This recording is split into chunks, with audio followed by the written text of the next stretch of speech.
30, the 20, he will score! To the end zone, down the field, and it is deflected, and gone! Touchdown! A.J. Green! Over goes back to throw, men are coming late, looks right down the middle, there's Eddie Brown, he has it at the 35 to the 30, he may go, 10-5, touchdown! Now the Bengals Super Bowl chances rest on his right foot. The kick is up. It is good!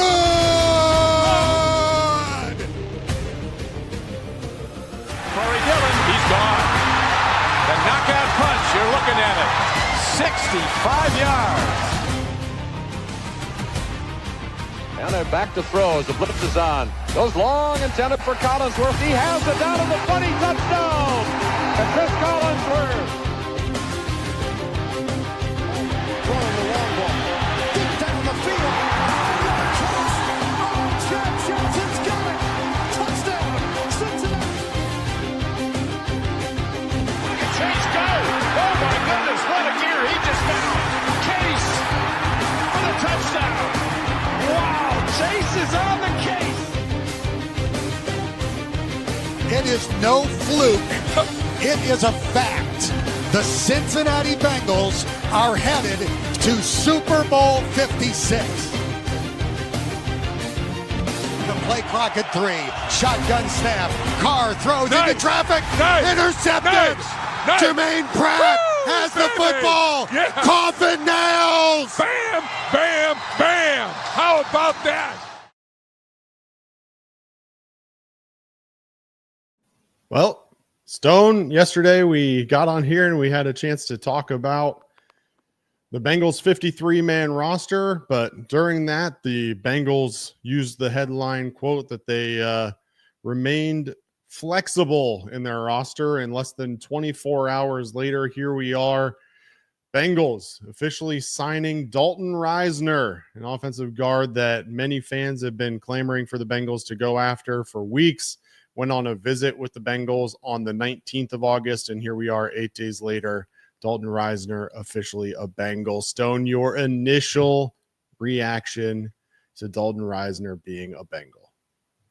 Yeah, it's exciting, right? I mean, obviously at this stage of the ball game, as we sit here at the end of August, it's not like you're going to get some guy that's an all-world player, right? And out of all the guys that we've talked about, Risner probably, has had the most success out of anybody on that list. For him to still be available at this point, I think is a win for Cincinnati. And as you mentioned, with the Bengals only taking 8 offensive linemen on their 53-man roster yesterday, it felt like it was only a matter of time before they added to that position. I think a lot of us hoped it would be Risner. I know some people had mentioned Cole Strange, who ultimately ended up signing with Cleveland earlier today, but I know I'm pretty fired up about it. Now the question is, what's his role going to look like? So you going to come in and perhaps compete with Lucas Patrick to be the starter at that spot, or is he kind of viewed as more of a backup? As time goes on, we'll have more details in regards to what Cincinnati hopes to do there.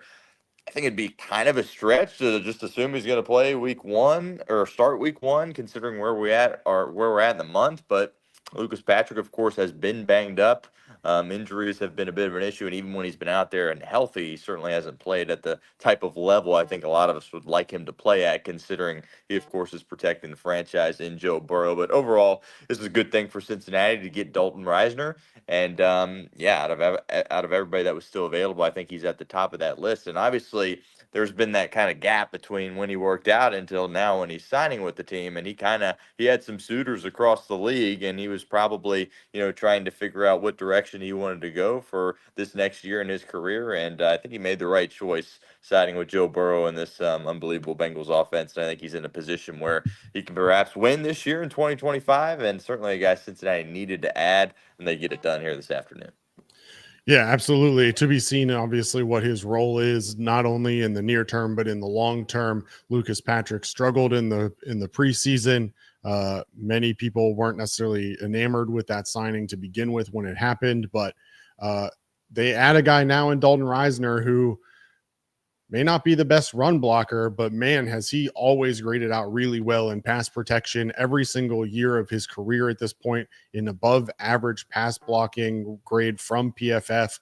Over the last 2 years, PFF has not charged him with a single sack for his team. Those last 2 years, obviously with Minnesota, but that's a combined 1,300 plus snaps over the last 2 years that he didn't allow a single sack in a game. So, I mean, from my perspective, you can say what you want about Lucas Patrick. You can say what you want about Jalen Rivers and the great preseason that he had.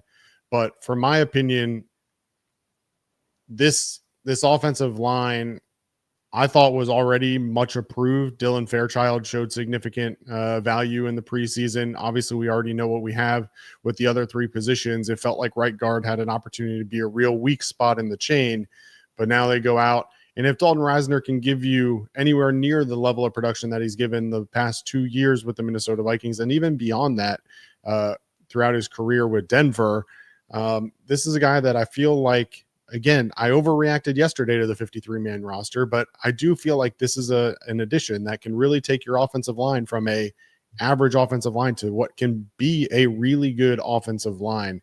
Am I overreacting?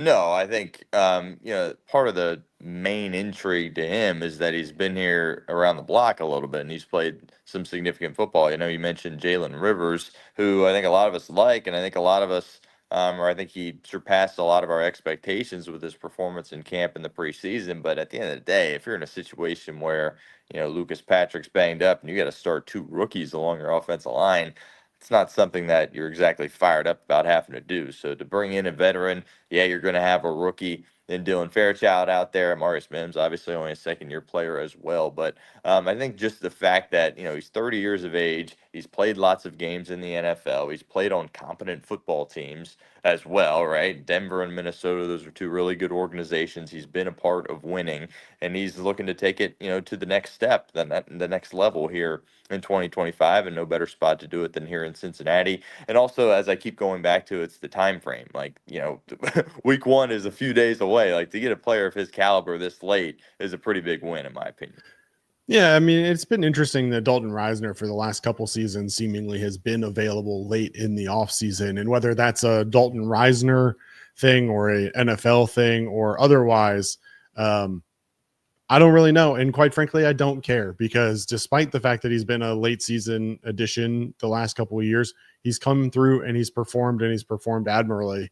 And so for me, I don't care, right? Like, this is a kid's show, so I don't want to say exactly what I was going to say, but at the end of the day, for me, all I care about is protecting Joe Burrow and ensuring that he continues to be healthy and can lead this team to a deep playoff run. And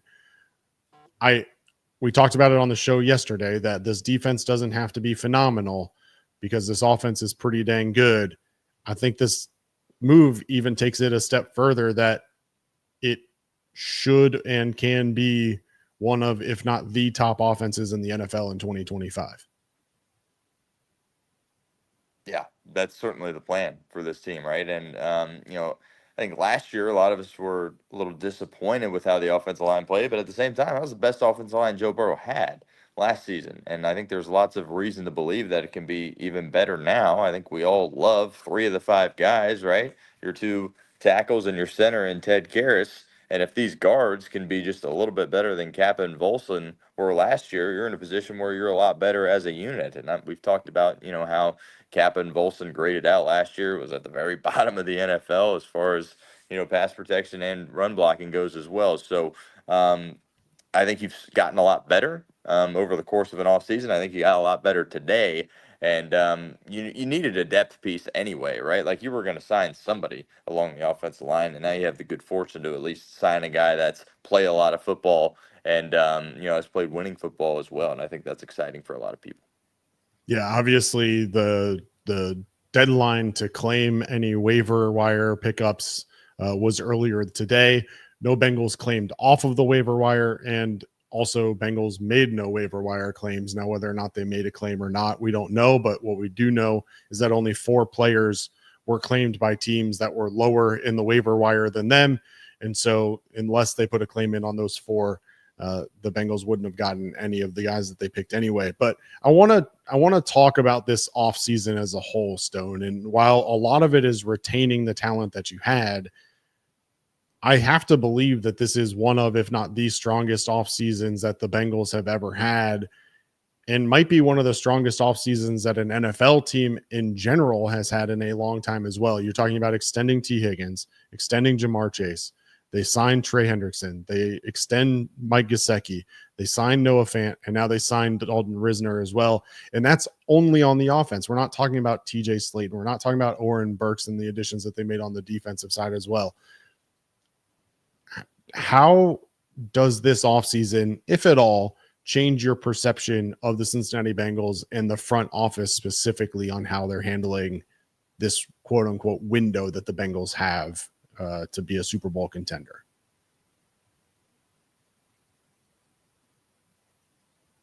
Oh, did we lose Stone? Perfect. Good timing. Well, I'll tell you what I think at least. And that is that this Bengals front office has done exactly what they needed to do this offseason. They protected Joe Burrow, both in the draft and in terms of free agency. They went out and they made signings on the defensive side of the ball. Plus, they're getting healthy on the defensive side of the ball. And I've said it multiple times, but at the end of the day, from my perspective, there's no reason that this can't and should be a Super Bowl contender. Now, obviously, Dalton Risner's wife has already confirmed the signing. It was reported well in advance by Jordan Schultz. But Dalton Risner's wife also posted on TikTok earlier today with a video of her with her Cincinnati gear and celebrating with Dalton. So they seem excited and ready to rock and roll.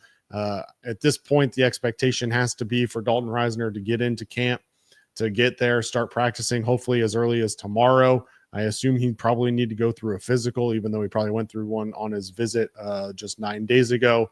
But Stone, welcome back. At this point, what's your expectations for Dalton Risner this year? How soon can Bengals fans realistically expect him to be a part of the plan, barring injury, obviously, just talking straight up earning a job? Yeah, that's a great question, and one that ever since we signed him a few minutes ago, I've been wondering.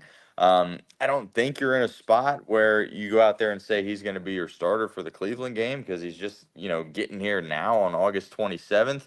So to me, that would be a little bit of a surprise. But then again, if Lucas Patrick is in a situation where he's not fully healthy to be able to try and go, then maybe you have to throw him in the ball game if you are Zach Taylor. But my guess and my gut says at this point that they'll start with Lucas Patrick. They'll give him a game or two, and depending on his health and depending on his performance, eventually they will shift the focus to Risner being that guy at that right guard spot, and it'll be him and Fairchild as your guards throughout the majority of the season. But I just think they're going to take it a little bit slower and give him a little bit of time to kind of get acclimated, get his feet wet, and ultimately get ready before he's fully thrown into this offense. But kind of to go back to your other question before I cut out there was kind of your thoughts on the Bengals offseason as a whole. And I think, I'm not going to say I'm over the moon about it. I'm not going to give them an A, but I think it's a solid, B offseason for them. And you talked about, retaining the talent that you had. Well, that's a big deal, especially for an organization like Cincinnati. And I think that's something that they're not getting enough credit for as an organization, is the fact that, yeah, T. Higgins, Jamar Chase, Joe Burrow, Mike Gesicki, those guys are all sticking around and under contract. I think that's something that they should be praised for. And for the most part, they did it in a very timely fashion, right? Getting T and Jamar done early in the offseason. Hendrickson, different story, but they get it done, as we talked about yesterday, kind of early for Bengals standards, right? Because we still have a couple of weeks before week one. I think the biggest thing that where you're a little bit frustrated or upset with what Cincinnati did, there's only really two spots you can look.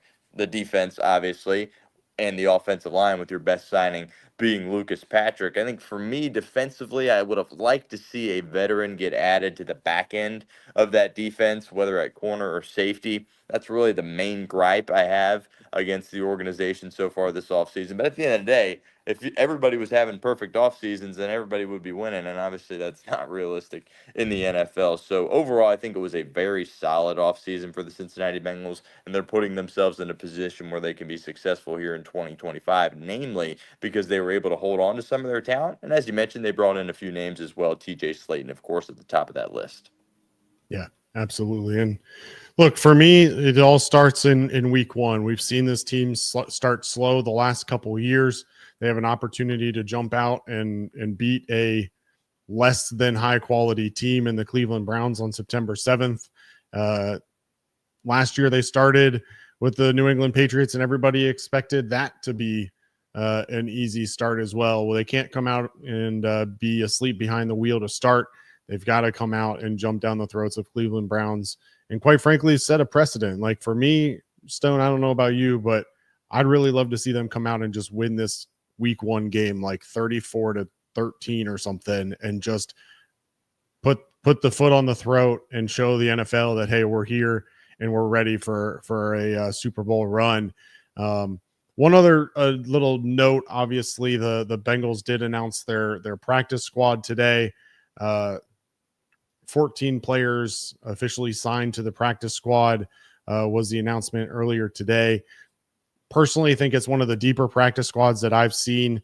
They re-signed Gary Brightwell to the practice squad, Devin Cochran, Andrew Coker, Jalen Davis, Joe Giles Harris, Jackson Kirkland, Braylon Lux, Seth McLaughlin, Kendall Milton, Jordan Moore, Muma Jongmeta, Isaiah Thomas, and Isaiah Williams, along with signing quarterback Brett Rippon to the practice squad. Rippon, a 6-year player out of Boise State. And then the other news that came shortly after that was they also added former Texan safety Russ Yeast. You mentioned obviously needing to add to the back end. Russ Yeast, now a player with professional experience and playoff experience at the safety position, albeit not a ton, only in his entering his 4th year here, but did add him to the practice squad as well, and an opportunity to compete for playing time down the road. Your reaction, Stone, to the practice squad and to Russ Yeast specifically? Yeah, I think you needed to bring in another safety. It kind of feels like at this point they're going to roll the dice a little bit with PJ Jules and give him an opportunity to see what he can do. Dejon Anthony, of course, got hurt. I kind of viewed him as a guy that was on the bubble and not necessarily a shoo-in to make the team anyway. But he's hurt. The earliest he can be back is week 5. So it seems like they're going to roll with PJ Jules as kind of that 4th safety. As you mentioned, they added another guy today to perhaps add a little depth beyond that. I'm excited for the kid, PJ Jules. Undrafted guy, was on the practice squad last year. By all accounts, he's made of all the right material. The coaches love him. There's a ferociousness and an attention to detail that he brings to practice every single day. That's exciting. He's going to have to carve himself out a role on special teams. And, it's a guy that hasn't really played much at all, obviously, being a practice squad guy last year. So I'm excited about the opportunity for PJ Jules. But at the same time, if it doesn't work out, that's certainly going to be a massive red flag for Cincinnati. But as you mentioned earlier in the show, none of the guys that Cincinnati cut were picked up by another team. So I think they're pretty happy to have some of the guys that didn't quite make the 53-man roster stay on the football team. You mentioned Braylon Lux.